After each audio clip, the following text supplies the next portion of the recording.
Saludos cordiales a todos. Quien les habla es Eloy Reyes, en representación del Grupo 6, integrado además por Aurelio Quiroz, Luis Rodríguez y Gidi Ríos. Somos maestrantes del curso Control, Seguimiento, Calidad y Evaluación de Riesgos de la Maestría con mención en Ingeniería, Dirección y Gestión de Proyectos de la Universidad Católica de Trujillo.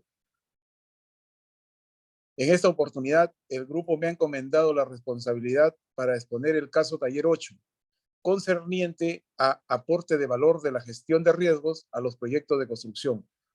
Para ello, en equipo desarrollamos y analizamos el aporte de valor de la gestión de incertidumbres y riesgos de los casos explicados en el video y posteriormente elaboramos una presentación que resume nuestros puntos de vista y las lecciones aprendidas sobre la propuesta del caso.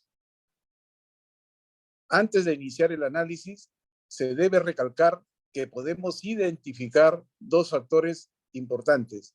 Por un lado, la gestión de riesgos.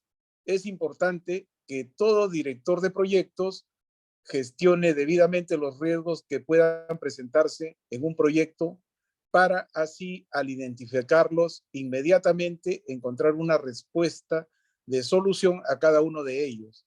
Y de esta manera, de presentarse alguno, saber cómo actuar. Por otro lado, se debe evaluar los factores ambientales de la empresa, es decir, evaluar aquellos factores que influyen en todas y cada una de las tomas de decisiones en los proyectos. Estos podrían ser políticos, socioeconómicos, culturales y mediáticos. El PMBOK los denomina como FAES. Aquí entran en juego el factor humano, y si logramos comprenderlo, podremos entender por qué se toman algunas decisiones que parecen fuera de lógica. A continuación, empecemos conociendo el contexto del proyecto de la pasarela de Florida. Este consistía en la construcción de una pasarela peatonal que uniría el campus de la Universidad Internacional de Florida con la ciudad de Sweetwater, situada al norte, donde se estima viven unos 4,000 estudiantes. Una condicionante principal de este proyecto es que la pasarela se debe construir sobre una de las arterias principales de acceso a la ciudad de Miami. También sabemos que existía gran cantidad de actores interesados o stakeholders. La empresa ejecutora fue UTE, formada por Munila Construction Company y FIGGG Bridge Group. Su presupuesto fue de $14.2 millones. Características de la viga. La viga que se cayó tenía una longitud de 53.34 metros. Su peso total era de 950 toneladas. Esta viga principal era autoportante y su diseño fue tipo trus, misma que los ingenieros reinterpretaron como viga tipo I. Los tirantes y el mástil no pertenecían a la estructura primaria y tenían sobre todo una función de carácter estético. Era importante, pues no era una simple pasarela, sino que tenía carácter de hito urbano con una estructura muy peculiar. La técnica constructiva que se utilizó fue el Accelerated Bridge Construction, ABC, una técnica relativamente nueva que agiliza los tiempos de construcción. Además, disminuye los cortes de tráfico en la autovía bajo la pasarela. Asimismo, cabe recalcar que esta gran viga fue prefabricada en una zona anexa y trasladada posteriormente con unos vehículos especiales a su posición definitiva. Entre sus repercusiones tenemos la muerte de 6 personas y por lo menos 10 heridos, además del fuerte impacto mediático al que fue sometido el proyecto, por lo que el prestigio de las empresas y de los stakeholders principales estaba en juego. Incertidumbres. Se traslada la viga desde un punto anexo en solo 6 horas. Se tomarían todas las precauciones para evitar dañar la estructura durante el traslado. 3 días después se advierte de grietas en el extremo norte. Las alternativas de solución adoptadas habrán sido las correctas ante las fallas presentadas. 2 días después se desplomó la viga cuando se estaban realizando trabajos de post-tensado en el último nudo. Exceso de confianza, error de cálculo o descuido al realizar las maniobras. Entre los riesgos identificamos 3, una oportunidad y 2 amenazas. La oportunidad es la utilización de la técnica ABC, Accelerated Bridge Construction. Entre otras cosas, nos ayudaba a minimizar el número de cortes de tráfico de la carretera bajo la pasarela. Dentro de las amenazas, tenemos la amenaza técnica consistente en la aparición de grietas en la estructura. El empleo de esta técnica implica además una serie de riesgos. Hay que prestar especial atención al traslado de la estructura, ya que puede ocasionar esfuerzos adicionales no esperados, posible causa de las grietas. Y la otra, una amenaza para la seguridad y salud de las personas. La amenaza técnica no presenta ningún peligro para la seguridad y salud de las personas, a no ser que haya personas en la estructura o debajo de ella, como fue lo que sucedió. Dentro de las estrategias de respuesta, tenemos que no solo tienen una dimensión técnica. Aquí es donde entra en juego el factor humano, influenciado por el contexto del proyecto.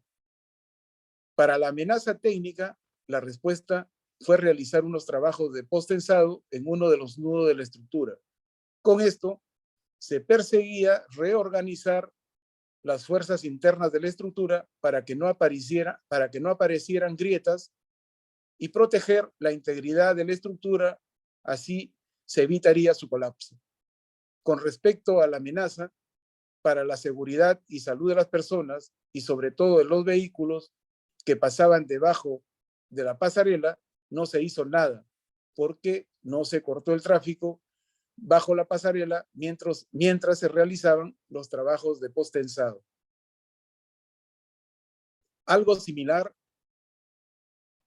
ocurrió con el segundo caso, relacionado con el viaducto del metro de Sevilla.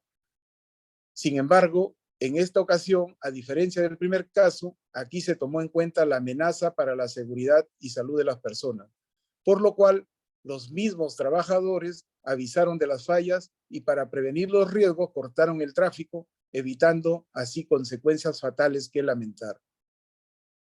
Siguiendo con la exposición, ahora hablaremos de las recomendaciones del PMBOK sobre la gestión de los riesgos, los mismos que son planificar la gestión de los riesgos. Aquí se identifica la estrategia que vamos a seguir para enfrentar los riesgos. Asimismo, los roles y responsabilidades del equipo de proyectos, se establecen las reservas económicas o de tiempo, los formatos a utilizar y también se identifican los disparadores, los cuales son indicadores que de producirse demuestran que el riesgo es inminente y va a ocurrir. Identificar los riesgos. En este proceso se determinan los riesgos que pueden afectar al proyecto y se documentan sus características. El beneficio que genera el proceso es la documentación de los riesgos existentes y el conocimiento y la capacidad que confiere el equipo de proyecto para anticipar eventos. Cuanto más riesgos se identifiquen, es mejor. Además, se debe de contener los responsables de cada riesgo y una posible respuesta a cada uno de ellos. Tercero, cualificar los riesgos. Consiste en recortar la lista larga antes identificada y quedarnos solo con los riesgos considerados prioritarios, para que de esa forma el equipo de proyectos se enfoque en aquellos que son más importantes para el proyecto. Para esto, normalmente se utiliza una matriz de probabilidad de impactos y así obtenemos la severidad de cada riesgo, la cual puede ser alta, baja o media. Cuarto, cuantificar los riesgos. Se genera información cuantitativa sobre los riesgos para apoyar la toma de decisiones a fin de reducir la incertidumbre del proyecto. Este se realiza en términos de costo y tiempo. Es sabido que si un riesgo ocurre, se tendrá un impacto económico en el proyecto y un retraso en el cronograma. Además, realizar un análisis cuantitativo del proyecto puede consumir muchos recursos. No obstante, es recomendable realizar el análisis cuantitativo de los riesgos, al menos de manera estimativa. Quinto, planificar la respuesta a los riesgos. Mediante este proceso se desarrollan las opciones y acciones para mejorar las oportunidades y reducir las amenazas a los objetivos del proyecto. Se abordan los riesgos en función de su prioridad, introduciendo recursos y actividades en el presupuesto, el cronograma y el plan para la dirección del proyecto según las necesidades. Estos 5 procesos mencionados anteriormente pertenecen al grupo de planificación. Luego, tenemos el proceso de responder a los riesgos. Este pertenece al grupo de ejecución. Y aquí lo que se hace es ejecutar la respuesta a los riesgos que hemos planificado previamente. Finalmente, el proceso de monitorear los riesgos, aquí lo que se hace es monitorear y supervisar que realizamos una buena gestión de los riesgos, según lo planificado. Este pertenece al grupo de monitoreo y control. Conclusiones. Luego de analizar las incertidumbres, riesgos y amenazas que se presentaron en ambos casos, presentados en el video, el grupo arribó a las conclusiones siguientes. Como directores de proyecto, debemos realizar una adecuada gestión para minimizar los riesgos. Luego hacer una buena toma de decisiones al momento de dar respuestas a las amenazas que puedan presentarse. Una adecuada valoración de riesgos implica que en la etapa de planificación del proyecto se debe identificar y evaluar las incertidumbres y riesgos que se pudiesen presentar dentro de la ejecución del proyecto. Para ello, nos podemos valer de herramientas como formatos de incertidumbres y matrices de riesgo cuantitativas y cualitativas, como las tratadas en el desarrollo del curso. Esto es muy importante, ya que al planificar los riesgos, los interiorizamos, los hacemos nuestros y automáticamente establecemos mecanismos de respuesta. Si ocurre un riesgo que has planificado previamente, sabes qué hacer en cada momento, tanto tú como tu equipo de proyecto, y si tienes, por tanto, la situación bajo control. Se debe dar respuesta inmediata a las amenazas que se presenten, priorizando en todo momento la seguridad, salud y bienestar de las personas, pues una pérdida material se puede recuperar, ya que la podemos cuantificar, pero una amenaza a la salud y bienestar de la vida humana, no. Es imposible ponerle precio debido a que ésta no se recupera. Eso es todo lo que el grupo ha tenido en consideración en relación a este caso taller. Gracias.